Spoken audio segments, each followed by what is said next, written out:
బడ్జెట్లో గోకర్ణ ఎలా ఎక్స్ప్లోర్ చేయాలో ఈ వీడియోలో చెప్తాను. వీడియోని సేవ్ చేసుకోండి. ముందుగా మీరు మదన్గిరి అనే ఏరియాకి రావాలి. అక్కడి నుంచి గోకర్ణకి ప్రతి 20 మినిట్స్కి కంటిన్యూస్గా బస్సెస్ అయితే అవైలబుల్గా ఉంటాయి. టికెట్ కాస్ట్ పర్ పర్సన్కి 20 రూపీస్. జర్నీ టైం అప్రాక్స్గా 10 to 15 మినిట్స్ ఉంటుంది. Once Gokarna bus stand reach అయ్యాక వెంటనే మహాబలేశ్వర్ టెంపుల్ దర్శనంకి వెళ్ళాలంటే బస్ స్టాండ్ బయటకు వస్తే జస్ట్ వాకబుల్ డిస్టెన్స్ లోనే టెంపుల్ ఉంటుంది. టెంపుల్ టైమింగ్స్ మెన్షన్ చేస్తున్నాను, అవి చూసి ఫాలో అవ్వండి.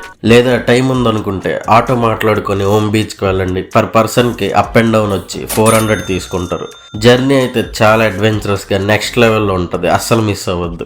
ఇంకా రూమ్స్ గురించి చెప్పాలంటే మెయిన్ బీచ్ కి దగ్గరలో బీచ్ స్టేస్ అండ్ రిసార్ట్స్ ఉంటాయి. అలాగే టౌన్ లో ఫ్యామిలీ స్టేస్ అండ్ లాడ్జెస్ ఉంటాయి. లేదా బడ్జెట్ లో కావాలంటే డార్మేటరీస్ కూడా ఉంటాయి, చెక్ చేయండి. ఇక్కడతో మన గోకర్ణ ట్రిప్ అయితే కంప్లీట్ అయిపోద్ది. ఈ వీడియో కనుక మీకు యూజ్ఫుల్ అనిపిస్తే ఎస్ అని కామెంట్ చేయండి. ఇలాంటి ఇన్ఫర్మేటివ్ ట్రావెలింగ్ కంటెంట్ కోసం మన ఛానల్ని తప్పకుండా సబ్స్క్రైబ్ చేసుకోండి.